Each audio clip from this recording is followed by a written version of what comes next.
तालियों के साथ गड़गड़ाहट के साथ स्वागत किया जाए। धन्यवाद।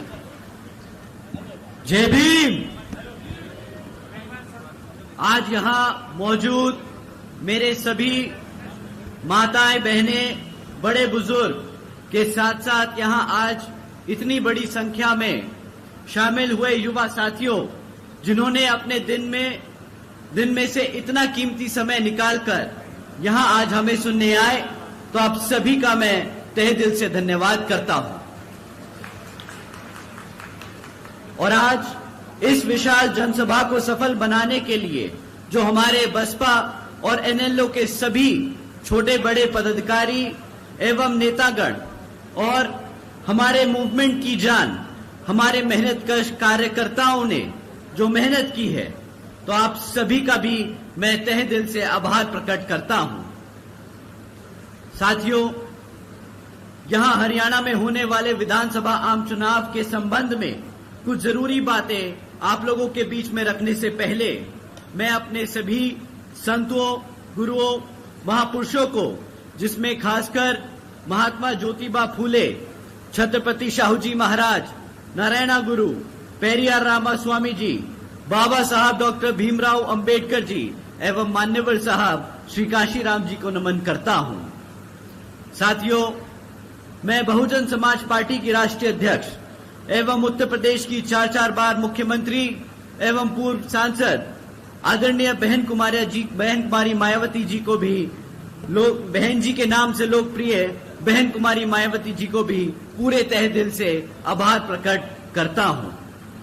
साथियों, जिन्होंने अपनी पूरी जिंदगी बामसेफ, DS4 व बीएसपी के जन्मदाता एवं संस्थापक मान्यवर साहब श्री काशीराम जी के बताए हुए रास्ते पर चलकर परम पूज्य बाबा साहब डॉक्टर भीमराव अंबेडकर जी के मानवतावादी व आत्मसम्मान एवं स्वाभिमान मूवमेंट के कारवां को अपने आजीवन त्याग, तपस्या व कड़े संघर्ष के जरिए नई राजनीतिक ऊर्जा, शक्ति व पहचान दी है तथा उत्तर प्रदेश जैसे विशाल व महत्वपूर्ण राज्य में 4 बार अपनी पार्टी बीएसपी के नेतृत्व में सरकार बनाकर खासकर बहुजन समाज के लिए एक ऐसी मिसाल बन गई हैं, जिनसे प्रेरणा लेकर करोड़ों लोग यहां हरियाणा में भी सामाजिक परिवर्तन व आर्थिक तरक्की के मिशनरी कार्य से जुड़ चुके हैं।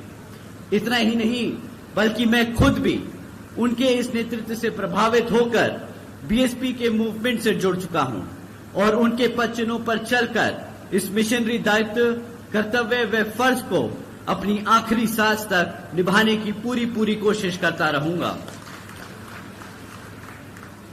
साथियों, मैं हमारे alliance partner Indian National Lokdal INLD के संस्थापक व पूर्व उप प्रधानमंत्री श्री चौधरी देवीलाल जी को तहे दिल से नमन करता हूं।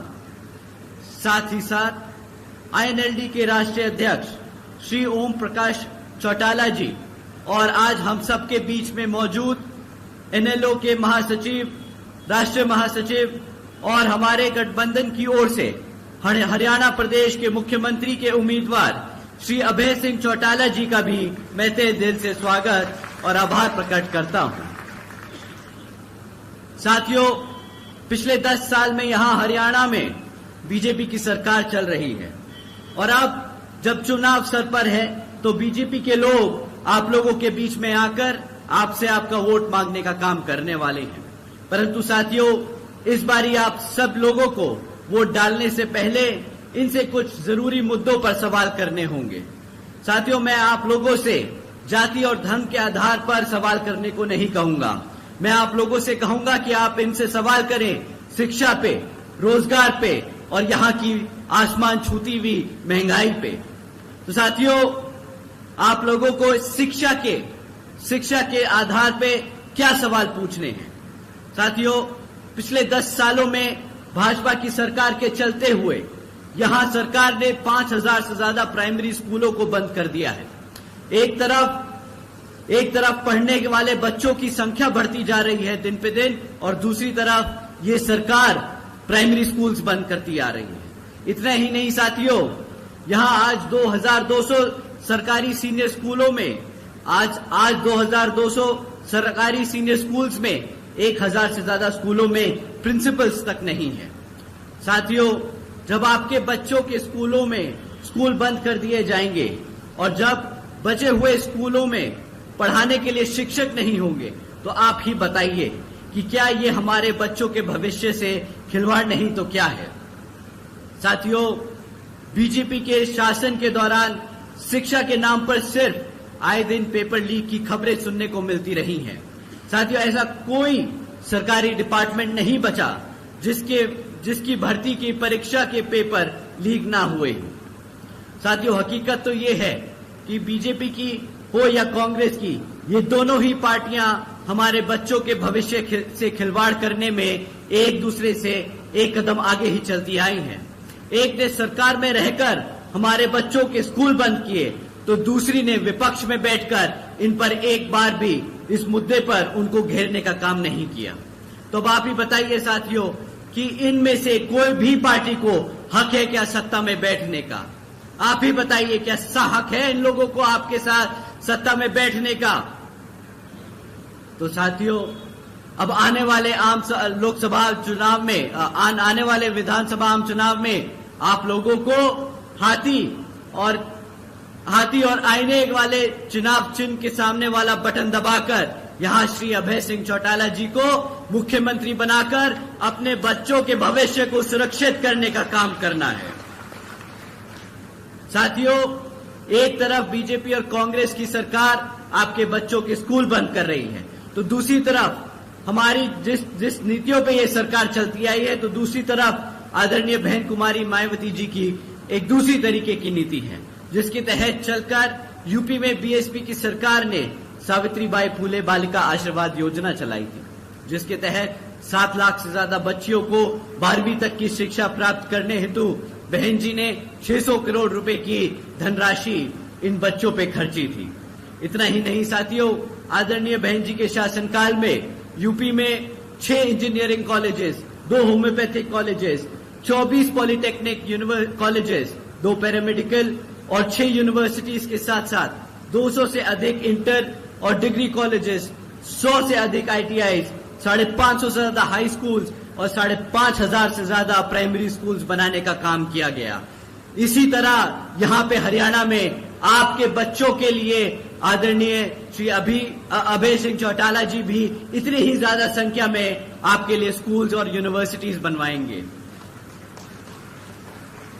साथियों, ये लिस्ट इतनी लंबी है कि कभी कभी सोचकर हैरत होती है कि सिर्फ 5 साल में कोई इतना काम कैसे कर सकता है। लेकिन साथियों, अगर अपने समाज के लिए, अपने लोगों के लिए काम करने का जज्बा हो तो कोई भी काम असंभव नहीं, हर काम संभव होता है। जैसा कि हमें पूरा विश्वास है, हम पूरे तरीके से भरोसा रखते हैं कि यहाँ पर जब आप अभय जी को मुख्यमंत्री बनाएंगे तो वो भी उसी दिल और तमन्ना से आप लोगों के लिए काम करेंगे। साथियों, अगर हम 10 साल का रिकॉर्ड उठाएं भाजपा का, तो यहाँ पर रोजगार के नाम पर आज भी 40% युवा बेरोजगार घूम रहा है। इतना काम किया है बीजेपी ने कि यहाँ पे 40% युवा बेरोजगार घूम रहा है। और ऐसा नहीं कि ये लोग रोजगार नहीं दे सकते हमारे युवा बच्चों को। आज अगर आप सरकारी रिकॉर्ड उठाएं तो आज भी 2 लाख से ज्यादा सरकारी पद खाली पड़े हैं। 2 लाख से ज्यादा सरकारी पद खाली पड़े हैं। एक तरफ 40% युवा रोजगार मांग रहा है और ये लोग वो 2 लाख पद भरने को तैयार नहीं, परंतु वो पद भरने की बजाय ये लोग क्या करते हैं, कौशल विकास निगम जैसी योजनाएं चला रहे हैं। पक्की नौकरियों देने की बजाय ये कॉन्ट्रैक्चुअल यानी अस्थायी नौकरियां भरने की कोशिश कर रहे हैं, जिसके तहत जो पक्की नौकरियों में आरक्षण मिलने की व्यवस्था तय की गई है वो आप लोगों को ना मिल सके, उस पद पे ये लोग चल रहे हैं, उस रास्ते ये लोग चल रहे हैं ताकि आपको आपके आरक्षण से दूर कर सके। साथियों, एक तरफ भाजपा की सरकार ऐसे काम कर रही है और दूसरी तरफ हमारे लोगों को गरीब बनाकर, कमजोर बनाकर हमारे लोगों को अंदर से खोखला कर रही है, तो दूसरी तरफ कांग्रेस की सरकार भाजपा को इन महत्वपूर्ण मुद्दों पर ना घेरकर उनका एक तरीके से साथ दे रही है। साथियों, तो ये दोनों पार्टियां एक ही सिक्के के 2 पहलू हैं।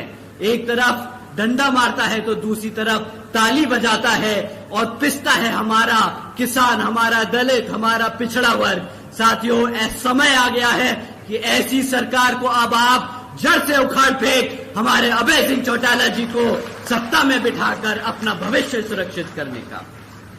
साथियों, दूसरी तरफ, एक तरफ तो ये लोग हैं और दूसरी तरफ आदरणीय बहन कुमारी मायावती जी ने 5 साल में 90,000 से ज्यादा शिक्षकों को रोजगार देने का काम किया था। 1 लाख से अधिक सफाई कर्मचारियों को रोजगार देने का काम किया। 2 लाख से अधिक पुलिस फोर्स में भर्ती की और यही नहीं, 30 लाख से अधिक अपर कास्ट समाज के कमजोर वर्गों के लोगों को सरकारी नौकरियों देने का काम किया। साथियों, यही नहीं बल्कि बहन जी के शासनकाल के दौरान बसपा की सरकार ने कृषि एवं संबंधित कार्यों में मिनिमम वेज को 55 रुपए से बढ़ाकर 100 रुपए प्रतिदिन किया था और हमारे पिछड़े वर्ग की क्रीमी लेयर की वार्षिक आय को 3 लाख रुपए से बढ़ाकर 5 लाख रुपए करने का काम किया। और यही नहीं बल्कि हमारे गन्ना खरीदी के दाम भी रातों रात दुगने कर दिए गए थे।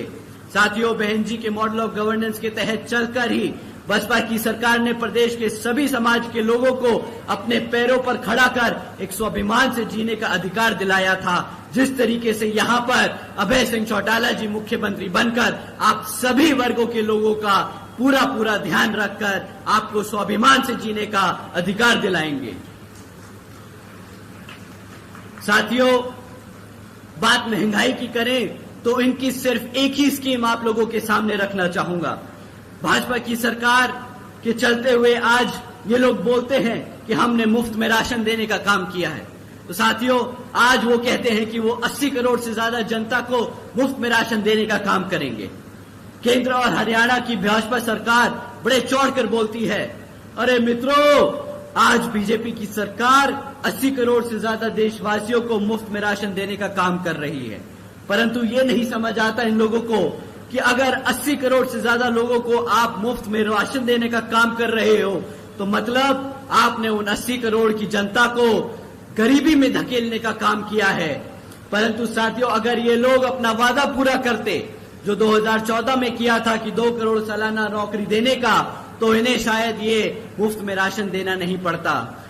ये तो बात दूर, मुफ्त में राशन देकर ये जो टैक्स पेयर्स का साल का 2 लाख करोड़ रुपया इस राशन पे खर्चने वाले हैं, वो भी आप लोगों की जेब से निकलने वाला है। साथियों, वो भी आपकी जेब से निकलने वाला है।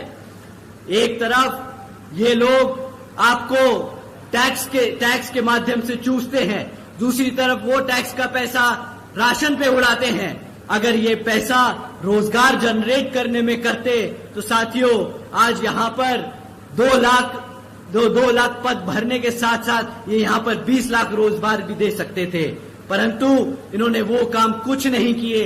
इन्होंने बस आप लोगों का ध्यान भटकाने के लिए मुफ्त में राशन देने का काम किया है। साथियों, इन्हीं कुछ जरूरी बातों के साथ मैं आप सभी से, इन्हीं कुछ जरूरी बातों के साथ आप सभी लोगों से मेरी व खासकर आदरणीय बहन कुमारी मायावती जी की ये विशेष अपील है कि इस विधानसभा आम चुनाव में आप सभी लोग हर मोर्चे पर सावधान रहें। आपका वोट बहुत कीमती है। आपका कोई वोट खरीद ना पाए, आपका वोट कोई लूट ना पाए, आपका वोट पढ़ने से रह ना जाए। साथियों, जाति, बिरादरी, धन बल, मंदिर, मस्जिद या किसी भी भावना आदि के नाम पर कोई स्वार्थी अपने जाल में फंसाकर आपके वोट का दुरुपयोग न कर ले, क्योंकि देश के हर महिला, पुरुष व युवा को वोट का अधिकार यहाँ परम पूज्य बाबा साहब डॉक्टर भीमराव अंबेडकर जी की अति महत्वपूर्ण देन है। साथियों, मैं आप सभी लोगों से ये खास अपील करता हूँ कि अपने यहाँ जिन जिन क्षेत्रों में बीएसपी और एनएलओ के विधानसभा उम्मीदवार चुनाव लड़ रहे हैं, तो उन्हें आप लोग वोटिंग मशीन पर बसपा का हाथी चुनाव चिन्ह और एनएलओ का चश्मा चुनाव चिन्ह के सामने वाला बटन दबाकर यहाँ पर भारी मतों से जिताकर और अभय सिंह चौटाला जी को मुख्यमंत्री बनाने का काम करें। और साथ में अब अंत में मैं अपनी बात खत्म करने से पहले आप सभी लोगों का एक बार दोबारा से दिल से धन्यवाद करता हूं कि आप सब आज यहाँ इतनी बड़ी संख्या में मौजूद हुए हमें सुनने के लिए। जय भीम, जय भारत।